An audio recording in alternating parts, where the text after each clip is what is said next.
My name is Chuck Kitchen, and I'm a volunteer science teacher. I've been teaching here at the middle school for 10 years now. This is David Panett, who's the tech ed teacher, and Karen Cesari, who's the grade 7 science teacher.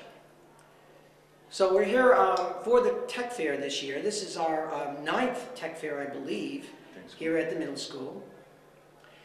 And it's our opportunity to bring hands-on activities to the kids of Wilmington. So we have approximately 35, 40 volunteers from Analog Devices who sponsors this event. These are engineers who come in for the day and spend time with the kids. So the engineers bring in their favorite projects, their favorite demos, and they have a fun, interactive time with the kids. And these are all hands-on kinds of activities, such as soldering, or electricity, or magnetism, and we have a bunch of different things like stroboscopes, and we also have a nice shock table, which is another one of these things that I've been doing in regular class with the kids too, where all the kids learn how to do basic shock, like drilling and hammering, things like that, which the kids enjoy a lot. In addition to that, they also have normal electronic, like household equipment that would show actual real-life application and how the science material that the children are learning now actually will apply to what they need to do later on in life, or what they would like to do perhaps. This gives them a definite opportunity to see into their future if something interests them, so that they could pursue that, which would be actually, that application is really what we want the children to get to know. Our students don't always have that foresight, and I think it's necessary for them to want to maintain and retain the information that they learn in class so that they can apply it later on. And we've been working with Chuck for 10 years in our classrooms. He actually rotates through all the 7th grade classrooms, and every 3 weeks he visits my particular classroom with a new hands-on activity. It usually features different parts of physics. However, all the applications that he does teach the students, many of them are bolstering what I teach on top of what I use from him to reinforce that material, which is, it's really nice because they tend to remember Chuck more than they would me in the classroom. He's more fun. There are 2 technology education labs in Wilmington Middle School, and we basically service all of the students in grade 6, grade 7, and grade 8, and give them an experience in technology education in the 3 years they're here at the middle school. It's an interactive tech lab that is full of 12 different modules that the students rotate through, and they cover a pretty broad breadth of technological studies and subjects.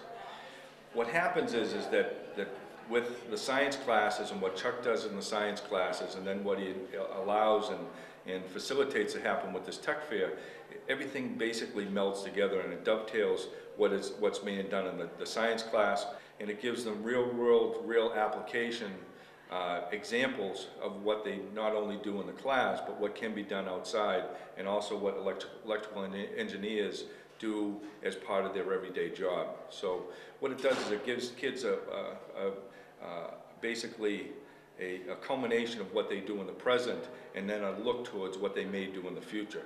So it really is a great experience for the students, and it's a great opportunity for them. I think it also is something that gives back to Chuck and also the people that come here from Analog, because I think it's a rewarding experience not only for the students but also for the people that come here from Analog. I think they get a great opportunity and a great experience. That's what I've heard anyway. Yeah, I think it's a win-win for everyone. That's kind of the way I look at it, because I certainly enjoy it. I love being with the kids, and the engineers get a day away from their computers, away from their lab experiments, and come in and have fun with the kids. And of course, the kids enjoy it, and the teachers, I think, get entertained too. So I think it's pretty much a win-win for everybody. I think that one thing that's also important to note is that is the investment that Analog has made in allowing Chuck to come out of his regular job and to participate one day a week in the science classes every year for the last 10 years here at Wilmington Middle School. And for the last 2 years, Chuck has actually been retired, and he still has volunteered his time even after he's retired for the students here at Wilmington Middle School. So I think that that's what a great school business partnership that is, and it's also a great opportunity for the students here and also the teachers. So Chuck, we really appreciate what you do for all of us here in the school, the students and staff alike, and we really appreciate you helping us out here and putting the tech fair on. I know it's a tremendous amount of work every year, and you get a little crazy doing it, but I know you love it too. But thank you very much for doing it. Thank you. And let's get back to the students. All right.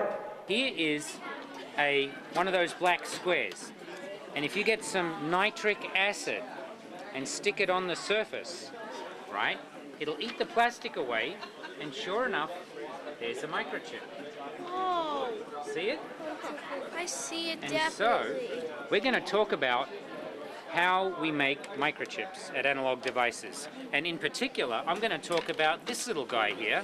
Wow, that's the smallest microchip I've ever seen. Yeah, so this is a plot of the microchip blown up. I actually taped the microchip to the plot. Can anybody see where the microchip is? All over? No, it's just a little dot. Oh, right there. You got it, right?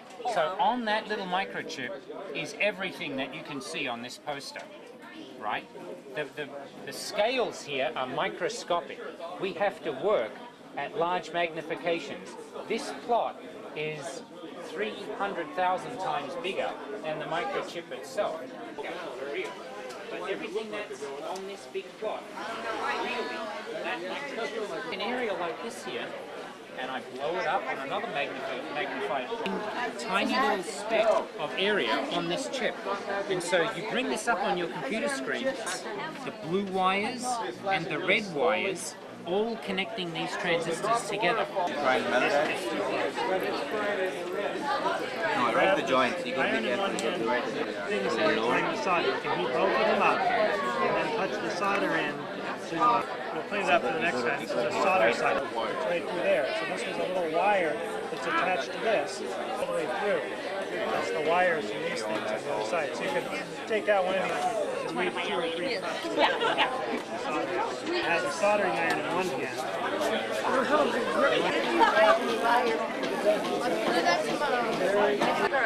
Counter is for measuring the radiation. Measuring the radiation in your thyroid. And by running electricity through the speaker, we change the magnetism of the speaker instead of doing it like in a textbook or something. This is the trigger. Can you get that? This is the trigger for the drill. If you just put your hands around and pull, it'll go. Okay? When you're trying to drill into the wood, hold it straight up and down and give a little bit of pressure with your opposite hand. Okay? So pull the trigger. Put your other hand up here, and you can push down. And it will help it go through. There you go. There are 2 kinds of charges, positive and negative, and they attract. Positive and negative charges attract. Can you do that? See that plate lifting up? So what happened is that we put a negative charge on the lower plate, and we brought the aluminum plate on top of it, close by. And the way it works, every time it hits the wall, the foam bounces back, rotates, and keeps on going. And hopefully after a certain period, statistically, it should cover the whole area. Why don't you see if you can replace that load, which is the fan, and put in a light bulb. See what happens there. Nice job. Whoa. Okay, here you go. Hold this and hold that. Now, with the end of that wire, you see the real teeny tiny wires here? Yes, I do. Touch the end of that wire to the end of one of the tiny wires. Right now? Make a juicy spark. Okay. Oh! Juice. Oh! Do it again. Come on, do it again. Oh, that's amazing. Goes to the wire. The wire's hot enough to take the Loop it solder. through the terminal. Okay, now can you see how there's a little lump of solder forming right there where the wire touches? Take some solder in your left hand Hard metal. and heat up the terminal and feed the solder in. Keep it flowing. Same stuff. So, Think it's connected yet? clean it up for the next part.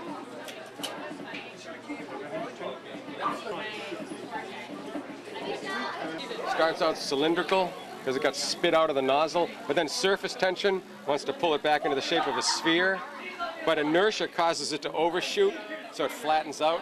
And then surface tension wants to pull it back again, but then inertia causes it to overshoot. So you can see it oscillating as it goes down. Like a jellyfish. Like a jellyfish, yeah. And so that's the interesting thing. None of that is visible under a regular light. So here's a regular light bulb. It's just on all the time. And so everything's just a big blur. But if you view it under a strobe light, you can see what's really going on. So this is what that stream really looks like. It really is a bunch of individual drops. It's very hard to tell that under a regular light. You really can't see that. But if I block the light, then the sound stops.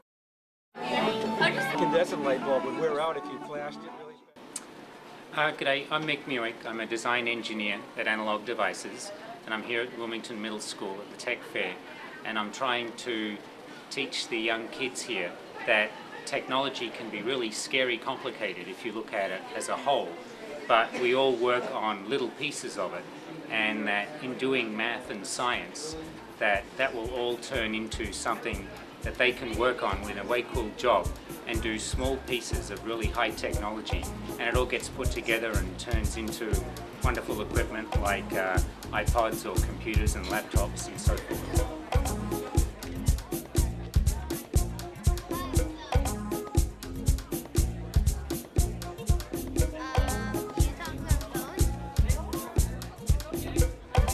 Hi, I'm Brennan O'Flaherty, and I am from the Wilmington Middle School, and I'm in 7th grade. We just experienced the technology fair from the engineers from Analog Devices. I thought this was very good for all the students to gather and have fun of learning different systems. This is a great fair because it relates to everyday life, and maybe some people want to be like these engineers someday, and I think it's really important to know all this stuff. Science!